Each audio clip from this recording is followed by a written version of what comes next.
Then I took a smidge and applied it down there. This one's wife. Her controlling ways spotted years ago. Hello, I'm H.G. Tudor. As I have made most clear on numerous occasions, nobody spots a narcissist the first time that the narcissist comes along.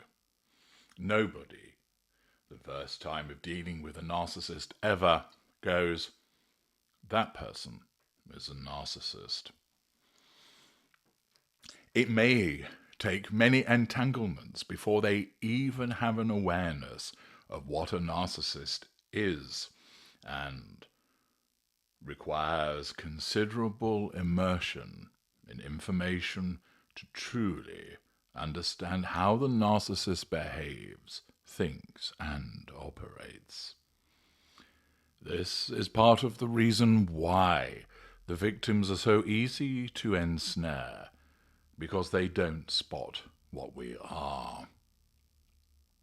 There are some instances whereby the targeted victim may think certain behaviours are a little unusual, but the absence of true understanding and the presence of emotional thinking causes them to dismiss these red flags, only recognizing them for what they are much later when they look back on the early days of the interaction. It is often the case, however, that it isn't the primary victim who picks up on them, but third parties, bystanders, associates, friends, families, who notice that there is something untoward about the behaviour of this particular individual, and they notice that there are certain features of their behaviour that cause them to be concerned. Often they dismiss them themselves, or where they try to raise them with the principal target, they find their concerns dismissed. A clear example of that was Prince William, who recognised that the relationship between his brother and this one's wife was moving far too quickly. I have explained previously that the narcissist invariably moves with undue haste once a target has been identified, because the narcissism wants the narcissist to get that person under control and to feast upon the fuel, character traits, and residual benefits as quickly as possible.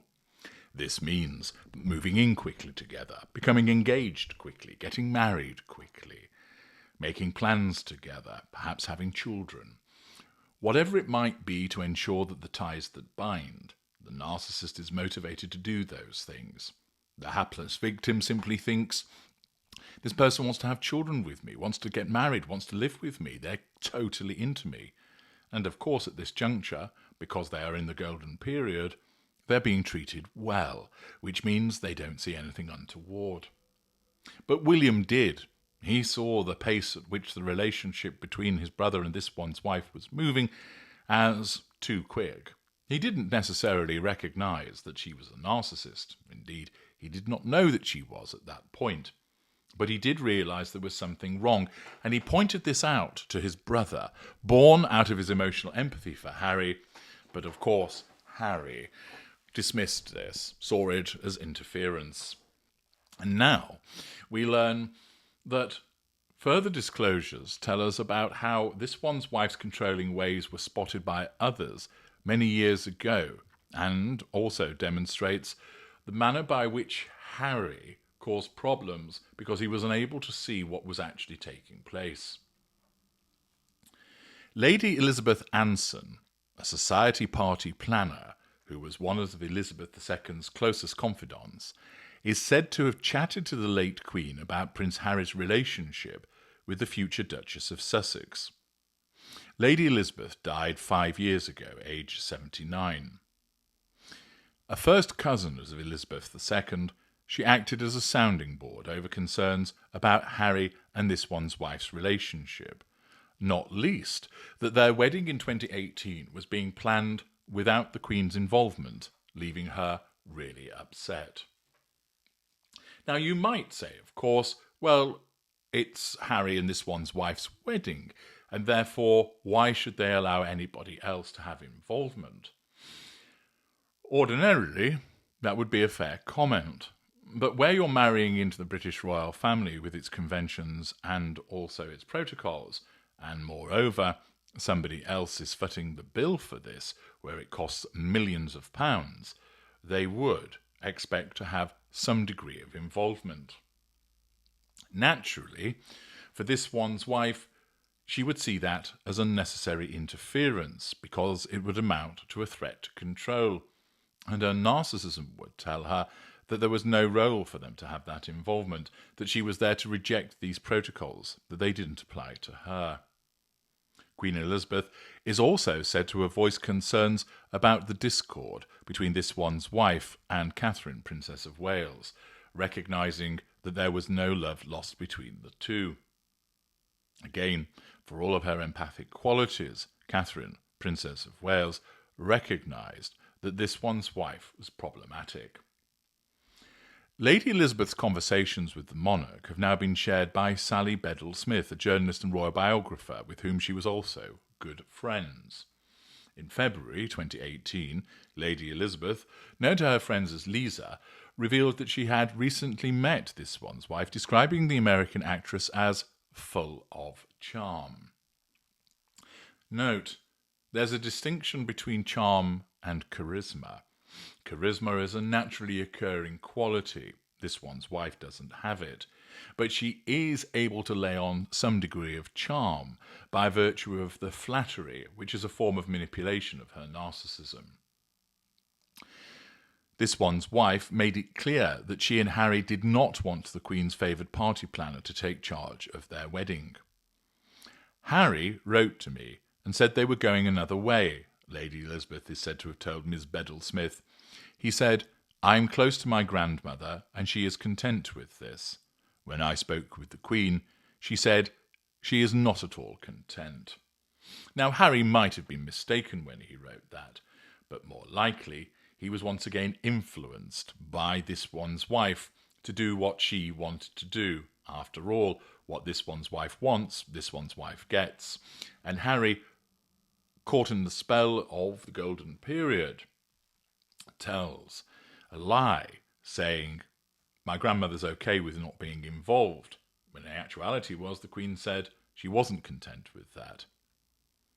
Lady Elizabeth added, "This one's wife could turn into nothing but trouble. She sees things in a different way," which is indeed prophetic, for this one's wife does see things in a different way, even though she doesn't know it herself.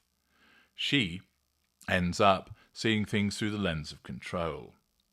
Among other things, the late Queen was said to have been dismayed that Prince Harry asked the Archbishop of Canterbury to perform the marriage service at St. George's Chapel without first asking permission from the Dean of Windsor.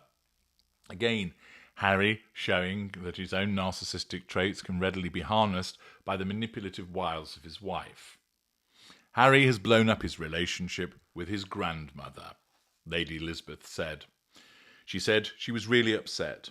"I was shocked when the Queen told me this, how she was so saddened. I had no idea about the conversation, that he was rude to her for 10 minutes. Whilst Harry has always had the capacity to be rude, one would have expected him to show the requisite respect to his grandmother, not only as grandmother and Queen, and once again demonstrates the power of the narcissist to cause those around them to act in an unpleasant and hurtful way as a consequence of the influence that is brought to bear upon them. Time and time again, I am consulted by individuals whereby they have seen somebody who is caught in the trap of the narcissist and their behaviour completely changes. They adopt a different mindset.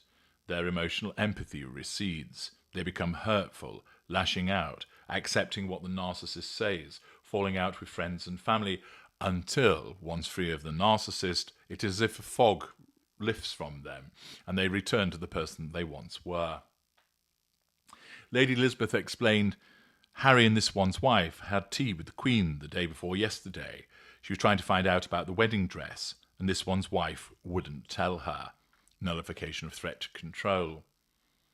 2 weeks before the wedding, Lady Elizabeth reported back on a further conversation with the Queen, whom she affectionately named nicknamed Jemima, amid fears that this one's wife did not have the right intentions. The number one lady, I call her Jemima, says the jury is out on whether she likes this one's wife. My Jemima is very worried. Harry is besotted and weak about women. We hope, but don't quite think she is in love.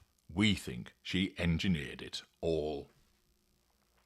Again, an individual at an early juncture who identified that the intentions of this one's wife were less than honest and benign, that in actual fact, although she didn't recognize that this was a narcissist at work, she saw that this one's wife was not in love with Harry. She just created an approximation of what love looks like, and that she was in it for other reasons. Naturally, Lady Elizabeth won't have known that this one's wife was in it for control, fuel, character traits, and residual benefits. She'll have seen it differently, but in effect, the things that she saw this one's wife was in the relationship for would be distilled down to those four things. Elsewhere, Lady Elizabeth repeated concerns that this one's wife and William and Kate are not working well, adding that is what the Queen said, particularly about the two girls. It's worrying that so many people are questioning whether this one's wife is right for Harry. The problem, bless his heart, is that Harry is neither bright nor strong, and she is both. Well, in actual fact, the problem was a combination of Harry not being bright and afflicted by emotional thinking, but also because he'd been ensnared by a narcissist.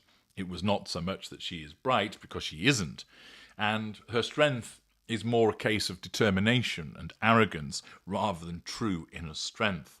The fact is, however, she identified that many people were questioning whether this one's wife was right for Harry, which, as you all know, as a consequence of what has come to pass, she certainly is not. An interesting article that identifies that the controlling ways of this one's wife were seen at an early juncture by a number of people that expressed concern in relation to her interactions with Harry, in relation to her involvement with Catherine and also William. How many people saw that she was problematic, and yet nothing was done, which is so often the way when the narcissist infiltrates a family and an organisation. I'm H.G. Tudor. Thank you for listening.